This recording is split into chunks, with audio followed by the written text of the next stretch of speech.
जय श्री कृष्णा, राधे राधे। आज की इस वीडियो में हम पिता के घर रहने वाली महिलाओं को कौन सा पाप लगता है, इस बारे में कहानी को सुनेंगे। जो महिलाएं अपने ससुराल में रहकर पिता के घर ही रहती हैं, उनके लिए क्या पाप लगता है। आप सभी लोग वीडियो को पूरा देखिए और वीडियो को लाइक शेयर अवश्य कीजिए। चैनल पर नए हैं तो चैनल को सब्सक्राइब जरूर कीजिए, क्योंकि आपको हमारे चैनल पर सभी प्रकार की ज्ञानवर्धक धार्मिक कथा कहानियाँ सुनने को मिलेंगी। तो चलिए वीडियो शुरू करते हैं कि स्त्री को कौन सा पाप लगता है पिता के घर रहने पर। पिता के घर रहने वाली कन्या कौन सा पाप करती है। एक बार माता पार्वती पृथ्वी पर भ्रमण करके भगवान शिव के पास आती हैं और कहती हैं, हे प्रभु, आज मैं पृथ्वी लोक पर भ्रमण कर रही थी, तब मैंने देखा कुछ कन्याएं अपने पिता के घर काफ़ी समय से रह रही हैं, जबकि पिछले युगों में कन्याओं का विवाह कम आयु में हो जाता था और वे तभी से अपने पति के घर भी रहने चली जाती थीं। मैंने एक विचित्र घटना देखी है कि कई कन्याएं विवाह के बाद भी पिता के घर में लंबे समय तक या बार बार रहने आती हैं। हे प्रभु, मैं जानना चाहती हूँ कि क्या एक कन्या का पिता के घर में कई अधिक समय तक या कई साल कई महीने रहना ठीक होता है या नहीं। कौन सी आयु में कन्या का विवाह करना जरूरी होता है और विवाह के बाद कन्या के पिता के घर रहने से कौन सा पाप लगता है। हे प्रभु, इसके बारे में आप मुझे समझाइए। आप तो सत्य हैं और सत्य ही शिव है, शिव ही आदि है और अनंत है। कृपा करके आप मेरी जिज्ञासा को शांत करें। तब भगवान शिव मुस्कुराते हुए बोले, हे देवी, आज आपने जो प्रश्न किए हैं वे समस्त मानव जाति के कल्याण हेतु अत्यंत महत्वपूर्ण हैं। आज मैं आपके इन सारे प्रश्नों के उत्तर एक सच्ची घटना के माध्यम से देता हूँ। ये कथा मेरे प्रभु श्री कृष्ण के काल द्वापर युग की है। हे देवी पार्वती, आप जिस कथा को ध्यान से सुने, जो भी प्राणी इस कथा का श्रवण तथा प्रसार करता है, उनको मैं 100 अपराध माफ करता हूँ और मृत्यु के बाद वह प्राणी अनंत काल तक मेरे साथ कैलाश पे वास करता है। तब माता पार्वती की और जिज्ञासा बढ़ती है और कहती है, हे प्रभु, मैं इस कथा को ध्यान से सुनूंगी। आप इसे सुनाइए और मैं इसका प्रसार भी खूब करूंगी। कृपया आप इस कथा को सुनाना प्रारंभ कर दीजिए, अब मुझसे इंतजार नहीं हो रहा। तब भगवान शिव कहते हैं, हे देवी, ये 28वें द्वापर युग की घटना है। यदुकुल श्रेष्ठ वीर उग्रसेन के यहाँ जो घटना घटित होने वाली है, उसी का मैं भूतकाल के रूप में वर्णन करूँगा। मथुरा नाम की नगरी थी, वहाँ उग्रसेन नामक यदुवंशी राजा राज्य करते थे। वे शत्रु विजय, संपूर्ण धर्मों के तत्व, प्रजा की रक्षा करने वाले अति गुणवान राजा थे। राजा उग्रसेन धर्मपूर्वक राज्य का संचालन करते और प्रजा का पालन करते थे। उन्हीं दिनों परम पवित्र विदर्भ देश में सत्यकेतु नाम से प्रसिद्ध एक पराक्रमी राजा थे। उनकी एक पुत्री थी जिसका नाम मायावती था। वह सत्य धर्म का आचरण करने वाली अति सुंदर, गुणवान और चरित्रवान थी। मथुरा के राजा अग्रसेन ने उस सुंदर नेत्रों वाली मायावती से विवाह किया और उसके स्नेह और प्रेम से मथुरा नरेश मुग्ध हो गए। मायावती को वे अपने प्राणों के समान प्यार करने लगे। उसे साथ लिए बिना भोजन तक नहीं करते, उसके साथ अपनी रानी को बनाकर अपना समय व्यतीत करने लगे। भगवान शिव कहते हैं, हे देवी, मायावती के बिना उन्हें एक क्षण भी चैन नहीं पड़ता। इस प्रकार से आने वाले प्रतिदिन उन दोनों पति पत्नी के बीच प्रेम बढ़ता गया। कुछ समय बाद विदर्भ नरेश सत्यकेतु ने अपनी पुत्री मायावती को याद किया और उसकी माँ भी उसे न देख पाने के कारण बहुत दुखी थी। फिर एक दिन उन्होंने अपनी बेटी के हाल चाल जानने हेतु मथुरा नरेश उग्रसेन के पास अपने दूत भेजे। दूतों ने वहां आकर आदरपूर्वक राजा उग्रसेन से कहा, महाराज, विदर्भ नरेश सत्यकेतु ने अपनी कन्या और इस राज्य की महारानी के सकुशल समाचार जानने हेतु हमें यहाँ भेजा है। आपको हमारा सादर प्रणाम। यदि उनका प्रेम और स्नेहपूर्ण अनुरोध आपको स्वीकार हो तो राजकुमारी मायावती को उनके यहाँ भेजने की व्यवस्था कीजिए। वे अपनी पुत्री को देखना चाहते हैं। राजा उग्रसेन ने जब दूतों के मुँह ये बात सुनी तो वे भी प्रसन्न हो गए, किंतु वे भी चाहते थे कि रानी मायावती को आराम करने हेतु उनके पिता के यहाँ जाना चाहिए। तब उन्होंने स्नेह और उदारता के साथ अपनी पत्नी मायावती को विदर्भ राजा के यहाँ भेज दिया। पति के भेजने पर मायावती बड़ी खुशी के साथ अपने मायके आ गईं। वह पहुंचकर उसने अपने पिता के चरणों में प्रणाम किया। उनके आने से महाराज सत्यकेतु को भी बड़ी प्रसन्नता हुई। रानी मायावती वहां अपनी सखियों के साथ मंत्रमुग्ध होकर घूमने लगी। पहले की ही भांति घर, वन, तालाब और राज्य में विहार करने लगी, किंतु विवाह के बाद पहली बार अपने पिता के यहाँ आई थी। यहाँ आकर वह फिर से बालिका बन गई। फिर कुछ दिन बीतने के बाद वह भूल गई कि उसका विवाह हो चुका है। उसके बर्ताव में अब लज्जा या संकोच का भाव नहीं रहा। फिर भगवान शिव कहते हैं, हे देवी, एक दिन की बात है। रानी मायावती अपनी सखियों के साथ एक सुंदर पर्वत पर सैर के लिए गई। वहाँ एक रमणीय वन दिखाई दिया जो केले के उद्यान से शोभा पा रहा था। उस पर भी फूलों की बहार थी। तब राजकुमारी मायावती ने देखा कि एक ओर ऐसा रमणीय पर्वत, दूसरी ओर सुंदर वन और बीच में स्वच्छ जल से भरा सरबतभद्र नामक तालाब है। एक छोटी बालिका की तरह वह अपनी सखियों के साथ खेलने लगी। वे सभी इस संसार को भूलकर खेलकूद में मग्न होकर पूरी तरह से डूब गईं। फिर वे तालाब में उतर गईं और हंसती गाती हुई जल क्रीड़ा करने लगीं। उसी समय कुबेर का सेवक गोवल नामक एक दैत्य दिव्य विमान में बैठकर आकाश मार्ग से कहीं जा रहा था। जब उसी समय तालाब के ऊपर आने पर उसकी दृष्टि मनमोहन सुंदर विदर्भ की राजकुमारी मायावती पर पड़ी, जो निर्भय होकर स्नान कर रही थी।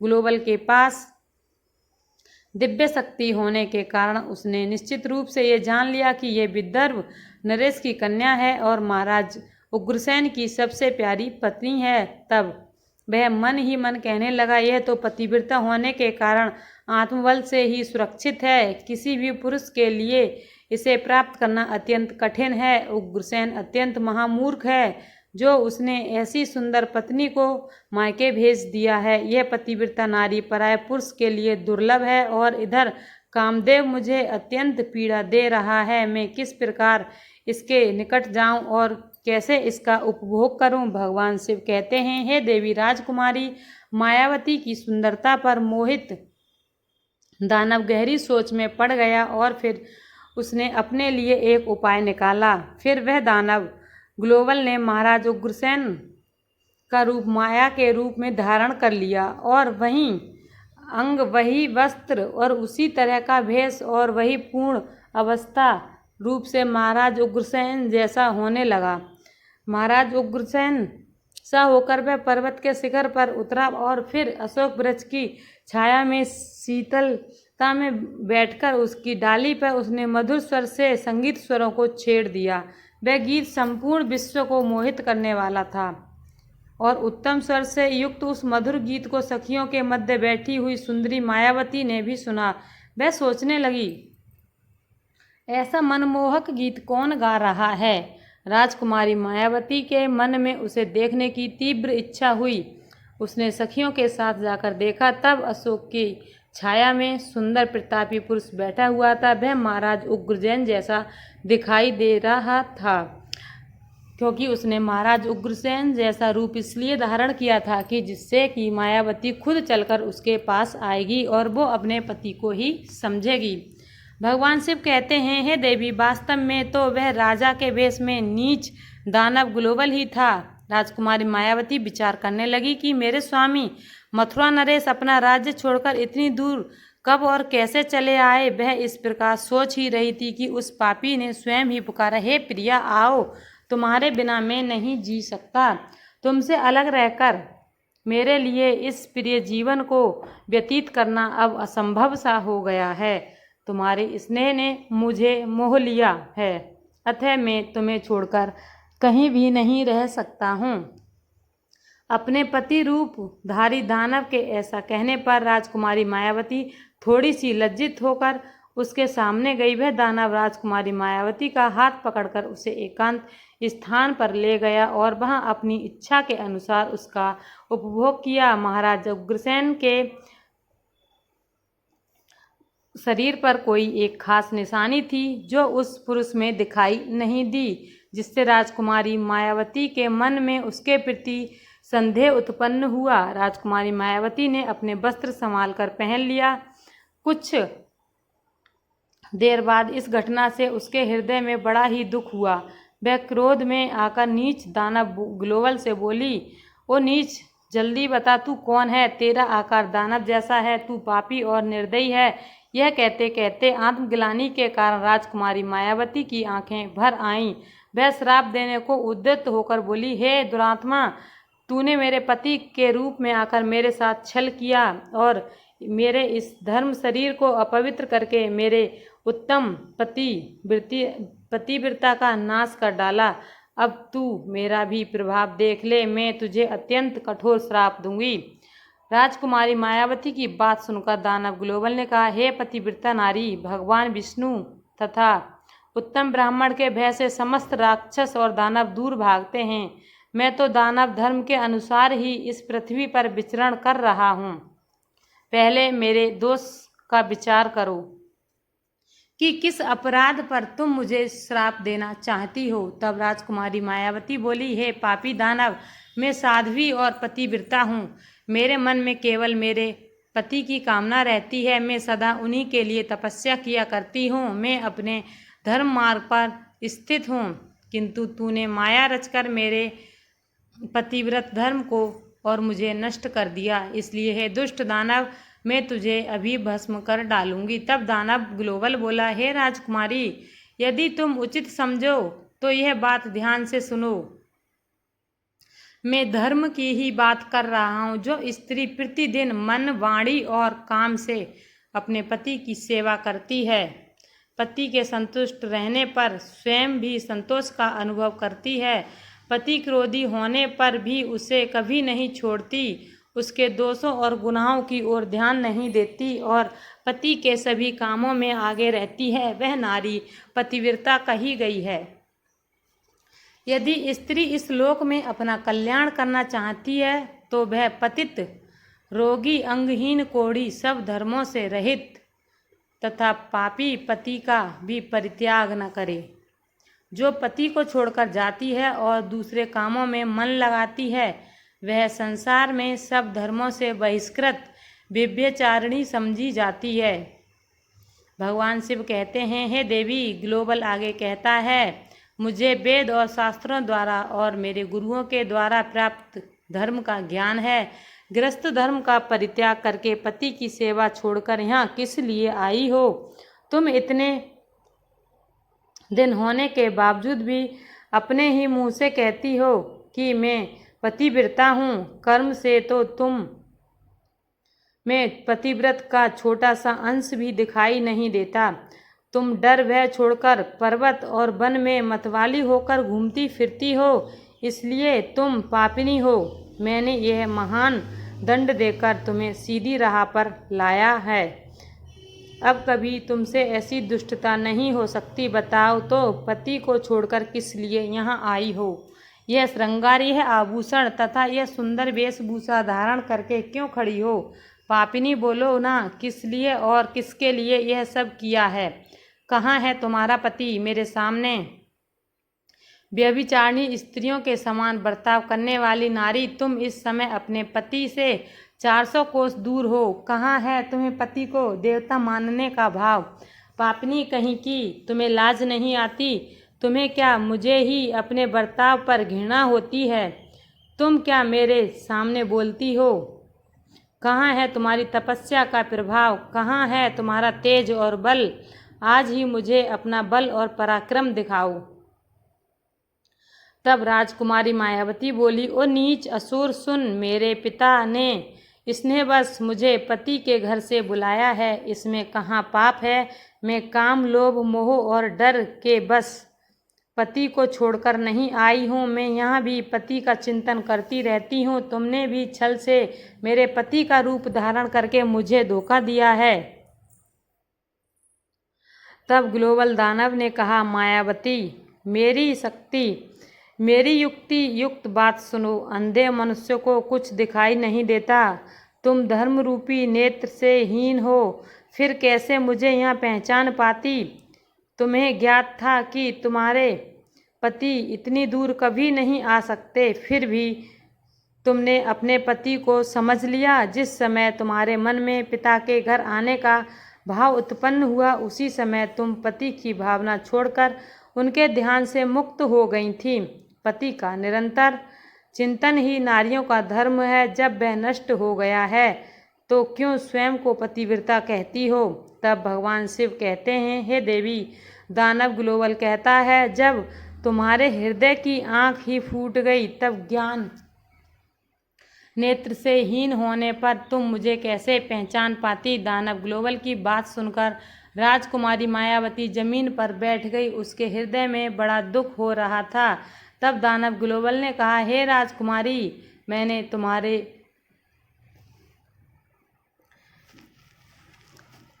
मैंने जो किया है उसके लिए तुम मुझे माफ़ी दो। और ऐसा कहकर वह दानव वहाँ से चला गया। भगवान शिव कहते हैं, हे देवी, ग्लोबल एक ज्ञानी दानव था, किंतु वह बड़ा ही दुराचारी और पापात्मा था। और उसने उसे यह भी कहा कि अब तुम पुत्रवती होगी और वह पुत्र बहुत ही पराक्रमी होगा। राजकुमारी मायावती उसके जाने पर अत्यंत दुखी होकर रोने लगी। उसके रोने की आवाज़ सुनकर उसकी सखियाँ दौड़ी आईं और पूछने लगीं, हे राजकुमारी, आप क्यों रोती हो? मथुरा नरेश महाराज उग्रसेन कहाँ चले गए? राजकुमारी मायावती ने अत्यंत दुख से रोते हुए अपने चले जाने की सारी बात बता दी। फिर भी सखियाँ उसे उसके पिता के घर ले गईं। उस समय वह शोक से कातर होकर थर थर काँप रही थी। सखियों ने राजकुमारी मायावती की माता के सामने सारी घटना सुना दी। उसे सुनते ही महारानी अपने पति के महल में गईं और उनसे कन्या का सारा वृत्तांत कह सुनाया। उसे सुनकर महाराज सत्यकेतु को भी बड़ा दुख हुआ। उन्होंने सवारी और वस्त्र आदि देकर कुछ लोगों के साथ पुत्री को वापस मथुरा में उसके पति के घर भेज दिया।